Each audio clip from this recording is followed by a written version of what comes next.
فأعوذ بالله من الشيطان الرجيم بسم الله الرحمن الرحيم كلوا منها وأطعموا القانم المعتر الآية. وقال النبي صلى الله عليه وسلم صوم يوم عرفات إني أحتسب على الله أن يكفر السنة التي قبله أو بعده متفق عليه. উপস্থিত মুসলিম সমাজ, সর্বাগ্রে স্তুতিবাদ ও প্রশংসা সেই রব্বুল আলামিনের জন্য, যে রব্বুল আলামিন আমাদেরকে আমাদের বিভিন্ন কাজ সমাপ্ত করে এখানে তাকে স্মরণ করার জন্য এবং নামাজ পড়ার জন্য আসার শক্তি দান করেছেন। আমরা সকলে বলি আলহামদুলিল্লাহ। তারপরে তার প্রিয় রাসূল আমিন লাল মরুল দুলাল হযরত মুহাম্মদ মুস্তাফা সাল্লাল্লাহু আলাইহি ওয়াসাল্লামের উপর আল্লাহর অগণন রহমত বর্ষণ হোক।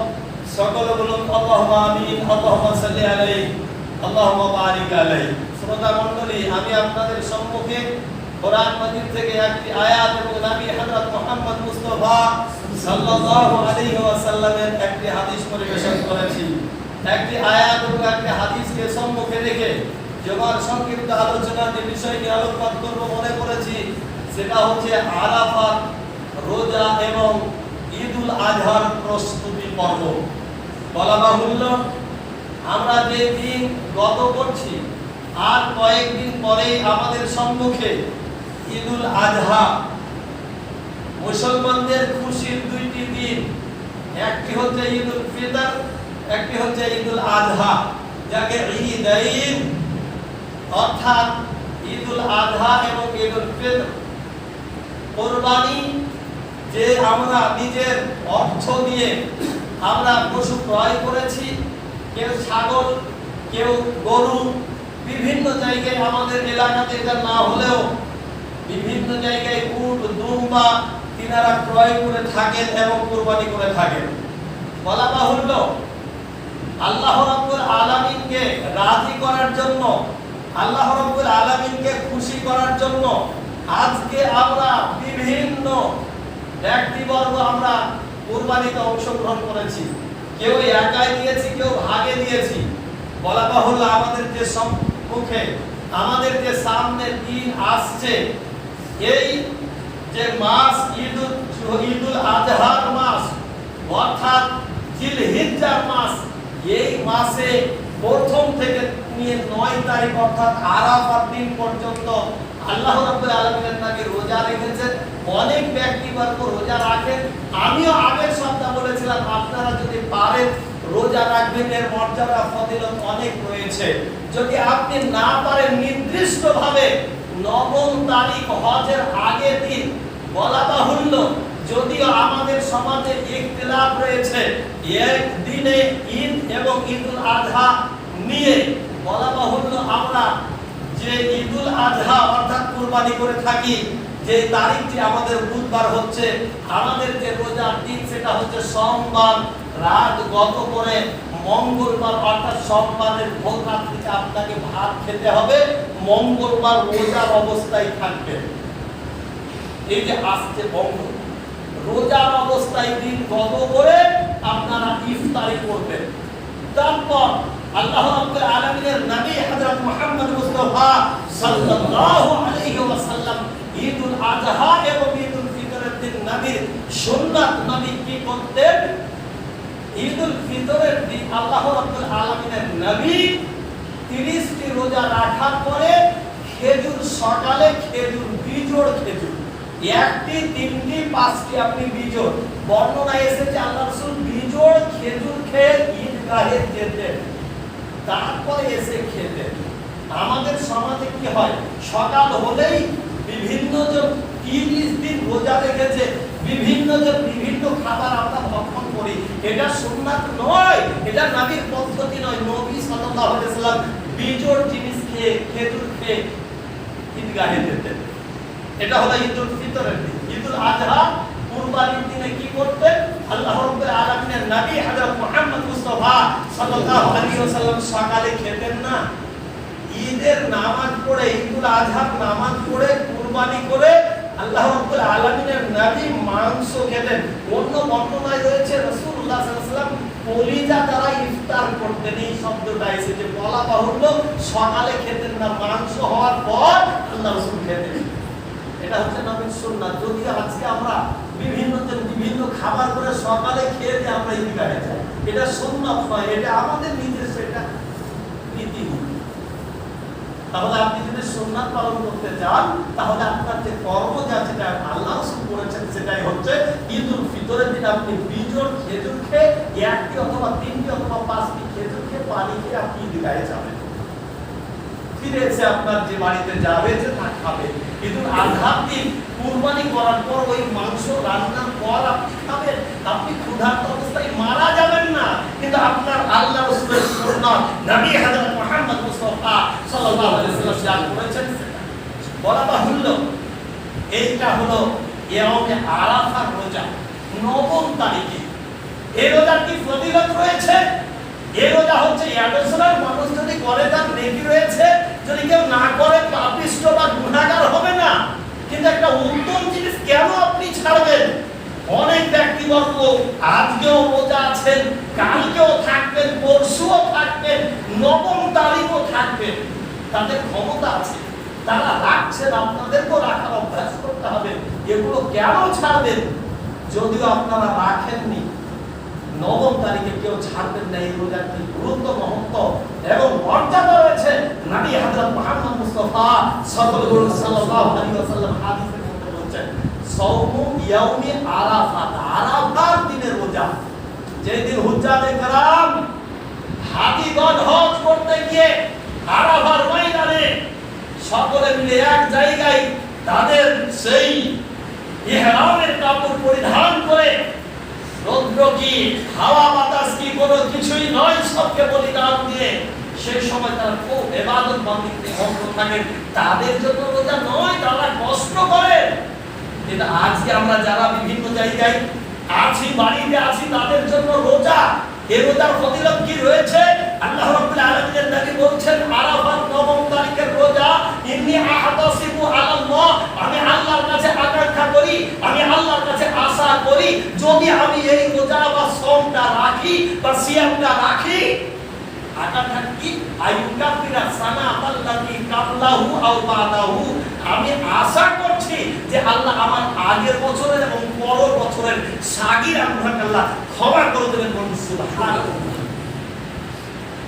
এমন কোনো ইবাদত নেই যে আপনার আগের পিছের সাগীরা গুনাহ ক্ষমা হবে, কিন্তু এই সবে আরাফার এত মর্যাদা, আরাফার এত মর্যাদা, আল্লাহ রাব্বুল আলামিনের নবী বলছেন, আমি আকাঙ্ক্ষা করছি, আর নবীর আশা, নবীর ভরসা, নবীর প্রত্যাশা আল্লাহর উপর, যে আল্লাহ রাব্বুল আলামিনের সান্নিধ্যে আল্লাহকে রাজি করার জন্য, আল্লাহর সন্তুষ্টি অর্জনের জন্য যদি আমি রাখি, আল্লাহ আমার আগের পিছনের সাগীরা গুনাহকে ক্ষমা করে দেবেন।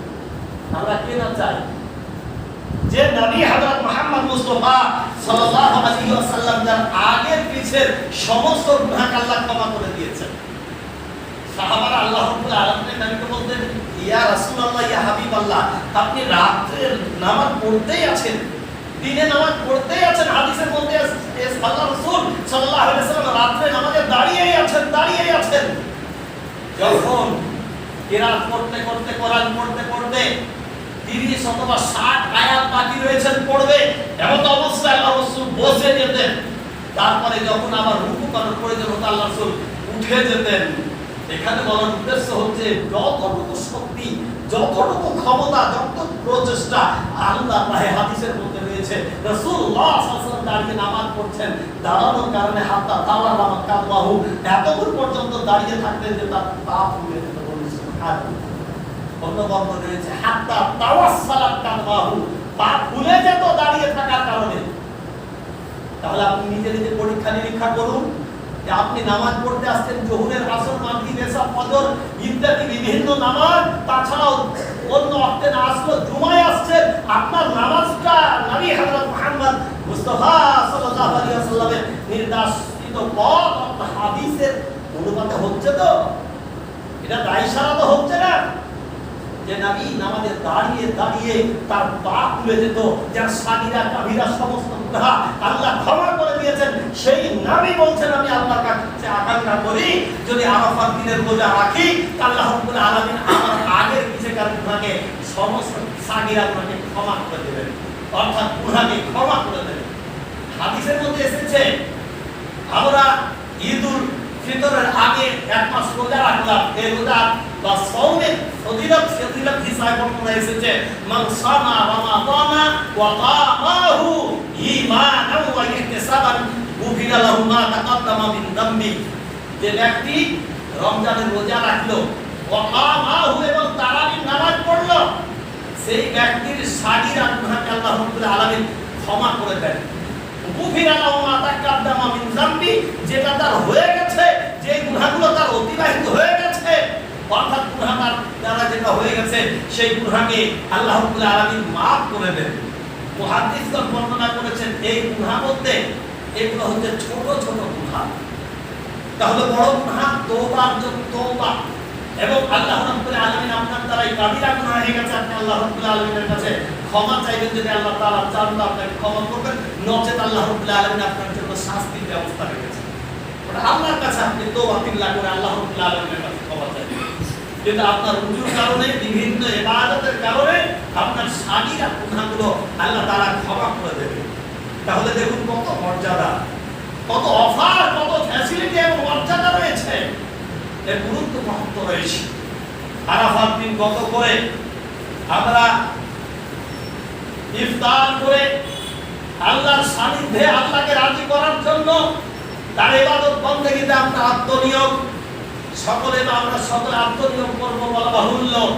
ফজরের জামাতের নামাজ পড়ার পরে পরে ঈদুল আযহা সংঘটিত সূর্য উত্তোলনের পরে ঈদুল আযহাকে কেন্দ্র করে আল্লাহ রাব্বুল আলামিনের নবী হযরত মুহাম্মদ মুস্তাফা সাল্লাল্লাহু আলাইহি ওয়াসাল্লাম তার প্রস্তুতি পর্ব, আপনি কিরকম ভাবে সে দিনটা আপনি নির্ধারণ করবেন, আপনার করণীয় আপনার বর্জনীয় কি, আল্লাহ রাব্বুল আলামিনের নবী হযরত মুহাম্মদ মুস্তাফা সাল্লাল্লাহু আলাইহি ওয়াসাল্লাম হাদিসের মধ্যে বলেছেন যে ঈদুল আযহা এবং ঈদুল ফিতর এই নামাজের একটু পার্থক্য রয়েছে। নামাজ একই, 7, 5, 12 তারিখ পীরে নামাজ অনুষ্ঠিত হবে, নামাজ পড়া হবে, কিন্তু তার পদ্ধতি বলতে সময়ের একটু ব্যবধান রয়েছে।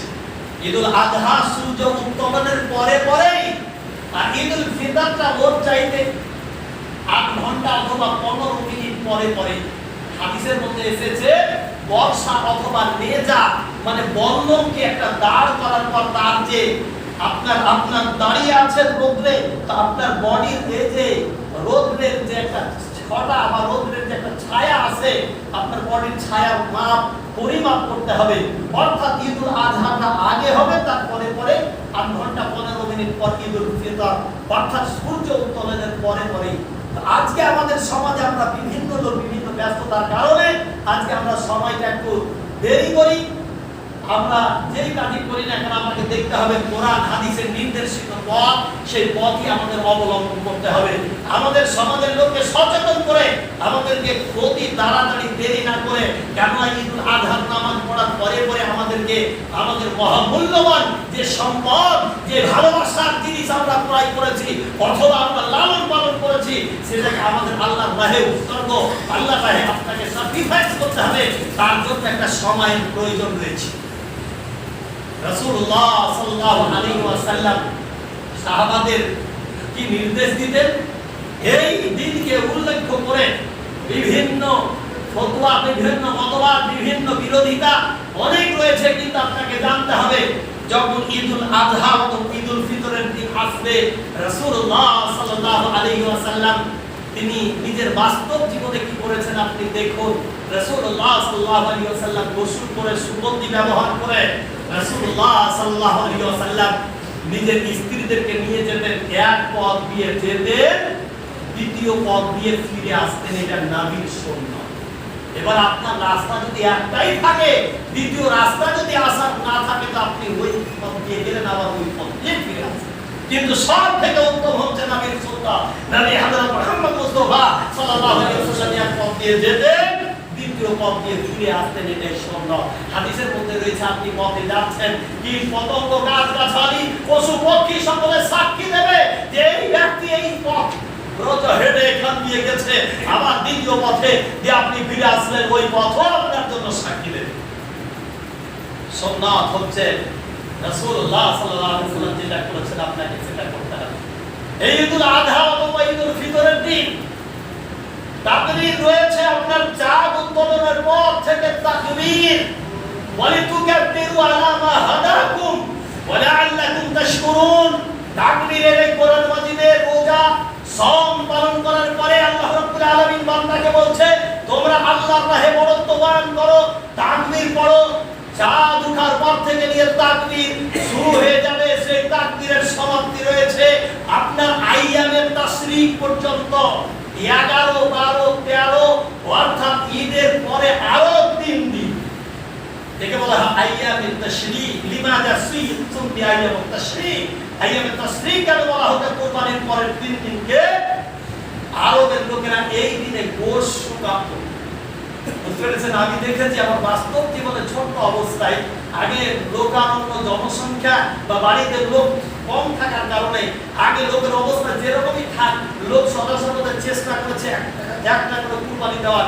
যারা একটু বড় লোক, যারা সন্তানবান দেখা গেল বড় লোক, তারা ভেবেছে 10,000, 5,000, 20,000 টাকাই দিয়ে দেবো। সেই সময় কি করতো, আমি আমার নানার বাড়িতে নিজে দেখেছি যে সে কি করতো, গোশ শুকিয়েছে, সবাই দিয়েছে, এরকম ব্যাপার। আইয়ামে তাশরিক গোশ শুকানোর দিন। কোন ব্যক্তি যদি কোনো অভাবে বা কোনো অসুবিধার কারণে সে কুরবানির দিনে উপস্থিত হতে পারলো না, সেই দিনেই কুরবানি তার জন্য অপরিহার্য নয়, তার আরো 3 দিন 11, 12, 13 এই দিনকে বলা হয় আইয়ামে তাশরিক। বিভিন্ন ব্যক্তিবর্গ বলে থাকেন যে যদি ওই দিনে না দিতে পারে তো আর দেওয়া যাবে না, এরকম ইখতিলাফ নয়। লা ইউকাল্লিফুল্লাহু নাফসান ইল্লা উসআহা। আপনি 50 কেজি পাবেন, আপনার উপরে আল্লাহ রাব্বুল আলামিন কখনো 1 কুইন্টাল চাপাবেন না। আর আপনি 50 কেজি পারবেন, 50 কেজি বলতে পারবেন, এটাই আল্লাহ তাআলা আপনার চাপাবেন। তো বলা বাহুল্য তার জন্য 3 দিন আরো থাকতে, তো এই আইয়ামে তাশরিক পর্যন্ত আপনার তাকবীর আপনি পড়তেই থাকবেন। তাকবীর পড়ুন এরকমও বলা যাবে না। আমরা সমাজে বিভিন্ন লোককে আমরা আহ্বান করে আপনারা চলে আসুন, সময় হয়ে গেছে, এটাও বলা যাবে না। আল্লাহ রাসূল সাল্লাল্লাহু আলাইহি ওয়াসাল্লাম বলেছেন 2 রাকাত নামাজ, যাতে ইকামত নাই, যাতে আপনার তাকবীর রয়েছে এবং যাতে আগে পিছে কোনো সুন্নাত নয়, আযানও নয়। যেই নামাজের নিয়ম হচ্ছে পরে খুতবা আগে নামাজ, এই জুমার দিনে আগে খুতবা পরে নামাজ, অপোজিট বিপরীত। কেউ যদি খুতবা আগে চালু করে তাহলে আপনাকে তার জামা ধরে টেনে নামাতে হবে, এটা হচ্ছে অন্যায়ের প্রতিবাদ। আবু সাঈদ খুদরি রাদিয়াল্লাহু তাআলা আনহু তার জীবদ্দশায় রাসূলুল্লাহ সাল্লাল্লাহু আলাইহি ওয়াসাল্লামের মৃত্যুর পর মারওয়ান বিন হাকাম যখন এই দায়িত্বে খলিফা হলেন, দায়িত্ব নিলেন, এমন অবস্থায় দুটো জিনিস তিনি চালু করতে চেয়েছিলেন। একটা চালু করতে ছিলেন ফিতরায় সোয়া কেজি গমের আইন চালু করতে চেয়েছিলেন। আবু সাঈদ খুদরি বাধা দিয়েছিলেন, যতদিন বেঁচে থাকবো ততদিন তোমাকে এই কাজ করতে দেব না, কেননা রাসূলুল্লাহ সাল্লাল্লাহু আলাইহি ওয়াসাল্লাম বেঁচে ছিলেন তখন আমরা আয়াত অর্থাৎ 2.5 কিলো দিয়েছি, এখন তোমার সোয়া কিলো চলবে না। সোয়া কিলো দিল আপনার পয়সাটা অল্প লাগে, তাই বিভিন্ন ফতোয়া অনুযায়ী আবু সাঈদ খুদরি বাধা দিয়েছিলেন। আর একটা কি বাধা দিয়েছিলেন, জুমার দিনে খুতবা আগে নামাজ পড়ে, ঈদের দিনে আপনার নামাজ আগে খুতবা পরে। কেউ যদি খুতবা দাও, কেউ যদি বক্তব্য দিতে শুরু করে তাকে বাধা দিতে হবে। মারওয়ান বিন হাকাম এরকম মিম্বার নিয়ে গেছিলেন, মিম্বার নিয়ে যাওয়া যাবে না। মারওয়ান বিন হাকাম মিম্বারে চড়তে যাবে, এমন অবস্থায় আবু সাঈদ খুদরি বিচক্ষণ সাহাবী, যোদ্ধা সাহাবী, রাসূলুল্লাহ সাল্লাল্লাহু আলাইহি ওয়াসাল্লামের জামানায় স্বচক্ষে দেখেছেন। আর মারওয়ান বিন হাকাম তিনি উঠতে চাইছেন, তিনি তার জামা ধরে টান দিয়ে বলছেন নামুন, আপনাকে উঠতে দেওয়া হবে না। বলে এখন অবস্থা বা এখন লোকেরা বিভিন্ন কাজে ব্যস্ত থাকবে, খুতবা শোনার জন্য বসবে না, তারা ঈদুল ফিতর অথবা ঈদুল নামাজ পড়ে তারা তাড়াতাড়ি চলে যাবে। আমরা ছোটতে দেখেছি, এখনো দেখতে পাওয়া যায়। এটা কখনো করবেন না। ইমাম সাহেব যতটুকু খুতবা দিচ্ছে বেশি দিবে না, পরে আপনারা একটু দাঁড়াবেন। অনেকে বাদাম, চানা, বিভিন্ন জিনিস কেনার জন্য প্রয়োজন তাড়াতাড়ি মাঠ ছেড়ে চলে যায়। মারওয়ান বিন হাকাম এটাও বলেছিলেন যে লোকেরা হয়তো ঈদুল ফিতর অথবা ঈদুল আজহার নামাজ পড়ে তারা থাকবে না, তো খুতবাটা আগে ছেড়ে দিই। বলে না, হবে না। আল্লাহ রাসূল খুতবা পরে দিয়েছেন, আপনি পরেই খুতবা দিবেন। এটা অন্যায়ের প্রতিবাদ। খুতবা পরেই হবে, নামাজ আগেই হবে। মারওয়ান বিন হাকাম তিনি নেমে গেলেন, তিনি দেখলেন বিচক্ষণ সাহাবী তিনি এরকম বলছেন, প্রতিবাদ করলেন, তো আপনাকে প্রতিবাদ করতে হবে। সেখানে কোনো উচ্চবাচ্য নাই, আপনি নিজে তাকবীর পড়ুন, কে পড়ছে না পড়ছে ওটা আলাদা ব্যাপার।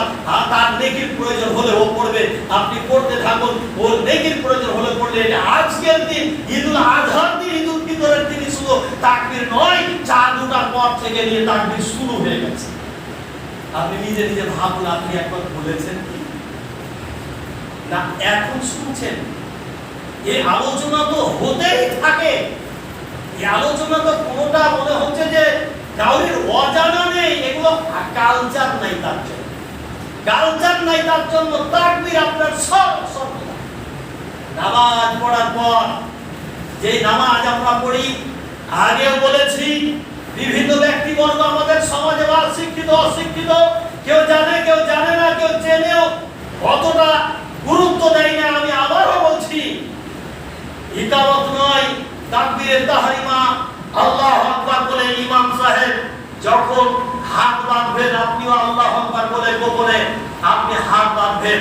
এই তাকবীরটা আপনার ধরা পড়বে না, এটা হচ্ছে তাকবীরে তাহরিমা, এটা শুরুর তাকবীর। এটা বাদে রাসূলুল্লাহ সাল্লাল্লাহু আলাইহি ওয়াসাল্লাম ইউকাব্বিরু ফিল উলা সাবআন কাবলাল কিরাআহ, আবু দাউদের হাদিস।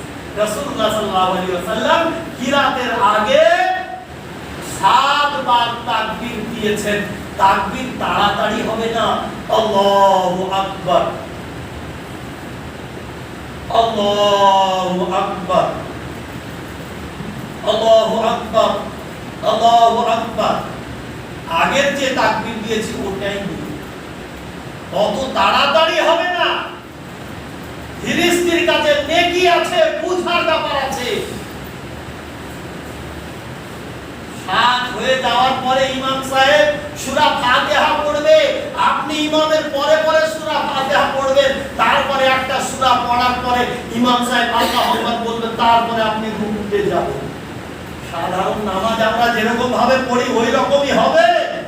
তারপরে ইমাম প্রথম সিজদা, দ্বিতীয় সিজদা দেওয়ার পরে ইমাম একটু বসার পরে উঠবে, আপনি তাড়াতাড়ি উঠবেন না।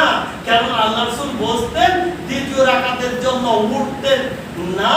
সাহাবারা বলতেন যে হয়তো আল্লাহ রাসূল ভুলে গেছে, কিন্তু আল্লাহ রাসূল ভুলে যাননি। আল্লাহ রাসূল যে নিয়মে পড়েছেন ওটাই নিয়ম করতেন। আল্লাহু আকবার বলে দ্বিতীয় রাকাত কেরাত শেষ করে দ্বিতীয় সিজদা করার পরে যে আল্লাহু আকবার বলা হয়, আপনার হাতটা এরকম ভাবে বেঁধে নেবেন। তারপরে ইমাম সাহেব যখন আল্লাহু আকবার বলবে, এ থেকে নিয়ে আপনাকে 5 বার বলতে হবে। হাদিসের মধ্যে এসেছে, দ্বিতীয় বর্ণনা আবু দাউদ শরীফের হাদিস, হাদিসটি সহিহ হাদিস। এরকম বর্ণনা সহিহ সূত্রে অনেক রয়েছে, অনেক রয়েছে, অনেক রয়েছে। কাব্বারা রাসূলুল্লাহ সাল্লাল্লাহু আলাইহি ওয়াসাল্লাম খামসান ফিল সানিয়া কাবলাল কিরা, কিরাতের আগে আল্লাহ রাব্বুল আলামিনের নবী দ্বিতীয় রাকাতে 5 বার এরকম হাত উত্তোলন করেছে। তারপরে ইমাম সাহেব সূরা ফাতিহা পড়ার পরে, অন্য সূরা পড়ার পরে ইমাম সাহেব চলে যাবেন রুকুতে। যেরকম অন্য নামাজ পড়েন ওই রকমই নামাজের পর বিভিন্ন তাশাহুদ, বিভিন্ন দুআগুলো পড়ার পরে ইমাম সালাম দিবেন। অনেক ব্যক্তিবর্গ বলবেন যে আমরা সমাজ, অন্য সমাজে ছিলাম, অন্য সমাজেও নামাজ পড়ি, অন্য সমাজেরও ব্যক্তিবর্গ রয়েছে, তিনারা তো 3-3-6 পড়ে, ইনারা কোথায় পেলেন? উনাদের জিজ্ঞাসা করবেন। ওনারা যদি উত্তর না দিতে পারেন বা যদি কি করেন আমাকে জিজ্ঞাসা করবেন, ইনশাআল্লাহ আপনাদের উত্তর দেব। কে কি করছে ওটা নয়, সহিহ হাদিসের একটা দুইটা বর্ণনা দিলাম, এছাড়াও অনেক বর্ণনা রয়েছে। 7-5-এ ঈদুল আযহা হবে, 7-5-এ 12-তে ঈদুল ফিতর হবে, আলাদা আলাদা 12-12, 24, 6-6, 12 নয়। কথাগুলো ভালো করে বোঝার চেষ্টা করবেন। নামাজ শেষ হয়ে গেল, খুতবা শুরু হলো, কোন ব্যক্তি দৌড়ে আসতে আসতে আজকের সমাজে জুমার দিনে আমি নামতে যাই, অনেক ব্যক্তি দৌড়ে আসেন, সুন্নাত পড়ার সময় হয় না। হাদিসের মধ্যে এসেছে যে পিছনে যেতে যেতে যেতে কাল কিয়ামতের মাথা পিছিয়ে যাবে। জানাজা শুরু হয়ে গেছে 2 ঘন্টা থেকে 5 ঘন্টা 8 ঘন্টা থেকে লোক যাচ্ছে, যে 10টার সময় জানাজা অনুষ্ঠিত হবে, শুনতে শুনতে শুনতে শুনতে 8 ঘন্টা আগে গেছে। তো ওর যে কত কথা তার শেষ নাই। 9:30 করলে ভালো হতো না, 8টায় করলে ভালো হতো না, কিন্তু একজন ব্যক্তি জামাত আপনার জানাজার নামাজ শেষ হবে বা শুরু হতে যাচ্ছে, অনেক দূর থেকে দৌড়ছে আছে। জুমাতে এরকম হয়।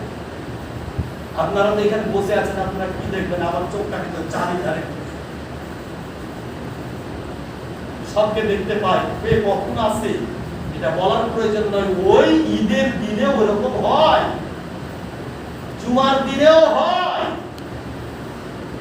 কোন ব্যক্তির যদি কাজ বশত ওই দিনে জামাত পেল না, ঈদুল আজহা অথবা ঈদুল ফিতরের ফতোয়াগুলো ভালো করে শুনবেন। সে দেখা গেল 5 জন ব্যক্তি সালামের পরে 5 জন ব্যক্তি ঢুকলো, একজন ইমাম হয়ে ওই 2 রাকাতই 4 জনকে পড়াবে, কোনো অসুবিধা নেই। 4 জনকে ওই নিয়মই পড়াবে, ওই জায়গায় একটা চলে গেল, বলে আপনারা পিছনে এসেছেন, আপনারা পড়ে দিন। একজন দাঁড়িয়ে জানাশোনা ব্যক্তি 4 জনকে পড়িয়ে দিল, 2 টাকা। ইসলাম খুব সহজ, মানতে গেলে খুব সহজ।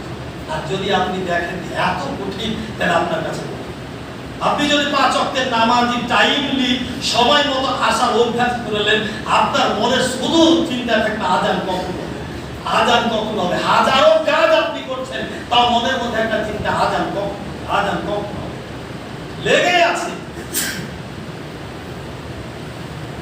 আপনি চলে আসলেন, অন্য রাস্তা দিয়ে আসলেন, না পারলেন ওই রাস্তা দিয়ে আসলেন, বাড়িতে কিছু খাওয়া দাওয়ার পরে আপনি আপনার মূল্যবান পশু আপনি আল্লাহর রাহে কুরবানি করবেন, তারও অনেক নিয়ম রয়েছে, আমাদের জানতে হবে। অনেক ব্যক্তিবর্গ আমরা কি করি, আল্লাহ রাব্বুল আলামিনের নবী হযরত মুহাম্মদ মুস্তাফা সাল্লাল্লাহু আলাইহি ওয়াসাল্লাম, আজকের বিষয়টা একটু পুরো আলাদা বিষয়। কারণ কয়েকদিন বাদ দিয়ে আপনি নিজ হস্তেই কুরবানি করবেন, অথচ আপনি কুরবানি করা জানেন না, আপনি ভুল কুরবানি করলেন। আপনি ছাগলটা কাটতে গিয়ে ছাগলটাকে আপনি কাটলেন বটে, কিন্তু আপনি ওকে শেষ করে দিলেন, হত্যা করে দিলেন। একটু ভুলের কারণে আপনার হত্যা হয়ে গেল। আপনাকে জানতে হবে আল্লাহ রাব্বুল আলামিনের নবী হযরত মুহাম্মদ মুস্তাফা সাল্লাল্লাহু আলাইহি ওয়াসাল্লাম নিজের স্ত্রী হযরত মা আয়েশা রাদিয়াল্লাহু তাআলা আনহাকে বলছেন, আয়েশা আমার কাছে একটা চাকু নিয়ে এসো। হাদিসের অর্থ বলছি যে চাকুটা হবে ধারালো। কেন আল্লাহ রাব্বুল আলামিনের নবীকে আল্লাহ রাব্বুল আলামিন নিজেই বলছেন হাদিসের কোরআনের মধ্যে যে মানুষের সঙ্গে যেরকম সৎ ব্যবহার হয়, পশুদের সঙ্গে সৎ ব্যবহার করতে হবে।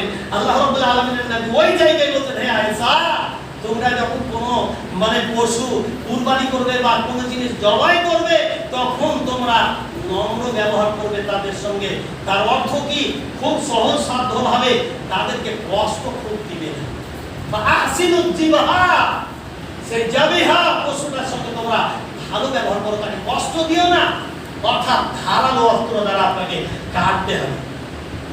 আমরা একটা কাটার পরে দেখি সামনে আরেকটা ধরে রাখা আছে, এটা আপনারা করবেন না, একটু সাইডে রাখবেন, এটা করবেন না, সাইডে রাখবেন। কেন? তো জান আছে, ও দেখতে পাচ্ছে ভাইকে, ওর মাকে, ওর বোনকে, ওর নিজে যে একসঙ্গে বসবাস করছিল তাকে শেষ করা হচ্ছে।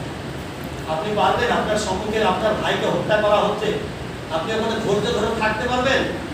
অনেক ব্যক্তি হোপলেস হয়ে যায়, অনেক ছাগল হার্ট অ্যাটাক করে বসে। তাহলে আপনি আপনার সাইডে নিয়ে গেলেন, কথাগুলো ভালো করে শুনবেন, সাইডে নিয়ে গেলেন। কোরবানি হবে, সব সময় চাইবেন নিজস্ব কোনো খেলাধুলা জায়গায় আপনি সম্মুখেই কোরবানি করবেন। যে কোরবানিটা আপনি করছেন, সেই কোরবানির পশুটা কাউরির মা, কাউরির দেবতা। আজকে আমরা এমন একটা জায়গায় বসবাস করছি, যদিও বিধর্মীরা আমাদেরকে শত্রু রূপে গ্রহণ করছে, শত্রু বলে কিন্তু আমাদেরকে মিত্র রূপে প্রকাশ করতে হবে। কোরবানি করলেন, 3টি রং কাটে, এখানে দুটো রগের খাদ্য আমি কাটি, কাটার পরে দেখবেন রক্তটা তাড়াতাড়ি ক্ষরণ হয় না, বের হয় না। আমরা ধারালো অস্ত্রটা এর এই জায়গায় মারি, খুঁচিয়ে খুঁচিয়ে মারি, কখনো না।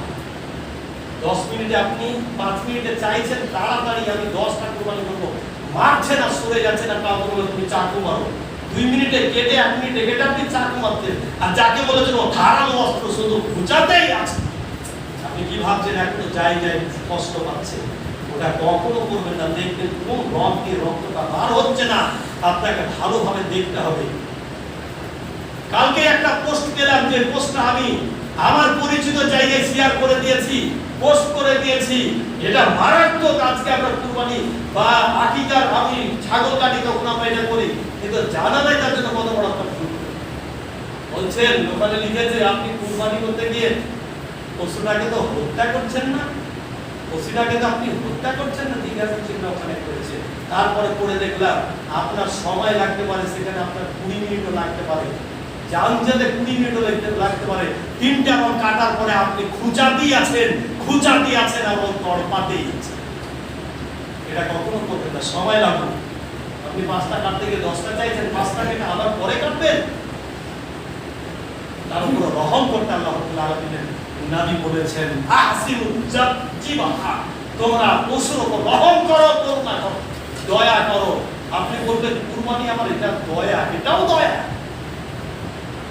অনেক ব্যক্তিবর্গ ভালোবাসার কারণে কুরবানি অনেকদিন লালন পালন করেছে, কেঁদে দেয়, অনেকে চিৎকার করে কাঁদে। আপনার ভালোবাসা ঠিক হয়েছে, আল্লাহর কাছে দিতে গেলে আল্লাহর মুখ সঁপে দেন, অত চিৎকার করা যাবে না। চোখ থেকে অশ্রু ঝরবে, অন্তর ব্যথিত হবে, চক্ষু থেকে অশ্রু কখনো যেন পড়তে পারে, কিন্তু জোরে জোরে কাঁদা যাবে না। আপনি ভালোবাসেন, আপনার চাইতে আল্লাহ আরো, আল্লাহ আপনারা চাইতে আরো ভালোবাসেন।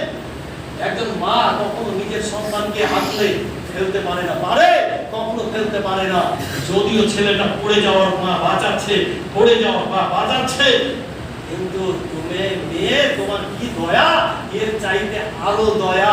100% দয়ার মধ্যে 1% পৃথিবীর বুকে দেওয়ার পরে আল্লাহ তাআলা নিজের জন্য 99% রেখেছেন, কিয়ামতের দিন দেখাবেন। আর এই দয়ার কারণে স্বামী স্ত্রীর ভালোবাসা, মায়ের সঙ্গে কন্যার ভালোবাসা, ছেলের সঙ্গে পিতার ভালোবাসা, কত ভালোবাসা। তাহলে 99% যদি আপনাদেরকে দেওয়া হতো তাহলে কি হতো? 99 আল্লাহর কাছে রেখেছেন, এটা কিয়ামতের দিন আল্লাহ তাআলা দেখাবেন। ভালোবাসা আছে, ঠিক আছে, জোরে জোরে কাঁদছে, এটা আদর করা যাবে না। ভালোবাসা আল্লাহর কাছে শুনে দেন, আল্লাহ আমি কুরবানি করছি, তুমি আমার কুরবানিকে তোমার রাহে কবুল করো। বক্তব্য দীর্ঘ হয়ে যাচ্ছে, আজকে একটু সময়টা 5 মিনিট আমি আপনাদের কাছে দেব, কেননা কিছু জানার বিষয় আছে, আলোচনা। তাই কুরবানি করার সময় আপনারা এইভাবে কুরবানিকে কষ্ট দেবেন না, এইভাবে কুরবানিকে সেই জন্তুকে কষ্ট দেবেন। কুরবানি হয়ে গেল, গোশত বন্টনের সময় আমরা বিভিন্ন পদ্ধতি, কেউ 7-এ 8 ভাগ করে 1 ভাগ জামাতে দিই। সব থেকে উত্তম হচ্ছে আপনারা নিজে খাবেন, অপরকে খাওয়াবেন। বিভিন্ন ব্যক্তিবর্গ আসবে, তাদেরকে আপনারা দেবেন। রাসূলুল্লাহ সাল্লাল্লাহু আলাইহি ওয়াসাল্লাম কে আল্লাহ রাব্বুল আলামিন কোরআন মাজিদের মধ্যে বলছেন, যখন কুফারে মুশরিক তারা হজ করতে যেত, এমত অবস্থায় যে পশুটা তারা জবাহ করত, নিজে খেত না, লোকেদেরকে দিয়ে দিত। কিন্তু আল্লাহ রাব্বুল আলামিন সেই পক্ষান্তরে আল্লাহ রাব্বুল আলামিন সূরা বাকারা, সূরা হজ, সূরা নাম্বার 22 আয়াত নাম্বার 36 এর মধ্যে আল্লাহ রাব্বুল আলামিন বলেন, কুলু মিনহা, তোমরা এই মাংস গোশত খাও, ওয়া আতইমুল কানি ওয়াল মু'তার, যারা চাইবে এবং যারা চাইবে না তাদেরকে দাও। দেখছেন আপনার সমাজে অনেক ব্যক্তি কুরবানি দিতে পারেনি, তাদেরকে আপনি দিলেন। হাদিসের মধ্যে এসেছে নাইমুল আওতার বলে একটি গ্রন্থ, সেই গ্রন্থে এসেছে আল্লাহ রাব্বুল আলামিনের নবী 3 ভাগে ভাগ করতেন। 1 ভাগ নিজের পরিবারের জন্য, 2য় ভাগ আত্মীয় স্বজনের জন্য, 3য় ভাগ সায়েল মানে যারা চাইতে আসবে। মুসলিম কোন ব্যক্তি যারা দিনে এদিক ওদিকে চেয়ে বেড়ায়, তারা চায়। এছাড়াও একটি দুর্বল হাদিসে রয়েছে যে অমুসলিমদেরকে দেবে না। হাদিসটি দুর্বল, সব থেকে রাজেহ হচ্ছে যে অমুসলিম যদি আপনার কাছে আসে আপনি ওকে ফিরিয়ে দেবেন। অনেক ব্যক্তিবর্গ রয়েছে আপনার কুরবানির সেই ছাগলের মাংস, তারা গরুর মাংস খায় না, ছাগলের মাংস নেওয়ার জন্য আসে, আপনি দেবেন, এটা সাদকা। এটা আপনার দান, আপনি দেবেন, নেকির উদ্দেশ্য নয়। আপনার সঙ্গে একটা সুহৃদয়, তাদের ভালোবাসা, তাদের সহনশীলতা রয়েছে, চলাফেরা রয়েছে, বা আপনার কাছে চাইছে আপনার বাড়িতে 10 কিলো 15 কিলো, আপনি তার জন্য 1 পোয়া 250 500 1 কিলো বিভিন্ন জনকে দিতে গিয়ে 1 কিলো ফুরালো, আপনি দেন, অসুবিধা নেই, দেন। ওর বার্তা একটা ইসলামের যে একটা সুশিক্ষা, তার মধ্যে আজকে যে আমরা গেছিলাম আপনাকে ফিরিয়ে দেয়। দুর্বল হাদিসে আছে যে ওদের দিবেন না, কিন্তু হাদিস যখন দুর্বল তার উপর আমল করা যাবে না, আপনারা দেবেন, আপনারা দেবেন। বলা বাহুল্য, তাহলে কুরবানির মাংসকে আপনারা 3 ভাগে ভাগ করবেন, অথবা 7-এর 8 ভাগ করে। সমাজে আপনার একটাই চেতনা থাকবে যে দেব, খাবো। হাদিসের মধ্যে এসেছে আপনি যদি কিছু রাখতে চান রাখতে পারেন, সেটা কোনো ব্যাপার না, কিন্তু দেখেন যদি অভাবী ব্যক্তি বেশি থাকে তাহলে আপনার খাওয়ার মাত্রাও কমে যাবে, আপনি কম খেয়ে লোকেদেরকে দেবেন। আল্লাহর কাছে দোয়া করবো, হে রব্বুল আলামিন, আমরা সকলে সব আইন জানি, সবই বুঝি, কিন্তু মানার মানসিকতা আমাদের মধ্যে তৈরি করা সকল আল্লাহুম্মা আমিন। আল্লাহ, তোমার কাছে দোয়া করি, হে রব্বুল আলামিন, যেই পশু বা যেই জানোয়ার, যেই কুরবানি করবো, ছাগল গরু, মহিষ ভেড়া, ছাগল গরু, দুম্বা, উট, যতই আল্লাহ রাব্বুল আলামিন কোরআন মাজিদের নির্দেশিত পথ রয়েছে, আল্লাহ সেটা যেন তোমার রাহে মানে কবুল হয়, গ্রহণ হয়, তার তৌফিক তুমি দান করো সকল আল্লাহুম্মা আমিন। আল্লাহর কাছে দোয়া করবো, হে রব্বুল আলামিন, তুমি সারা পৃথিবীর মানুষের মধ্যে একটা সম্প্রীতি, ভালোবাসা তৈরি করো সকল আল্লাহুম্মা আমিন।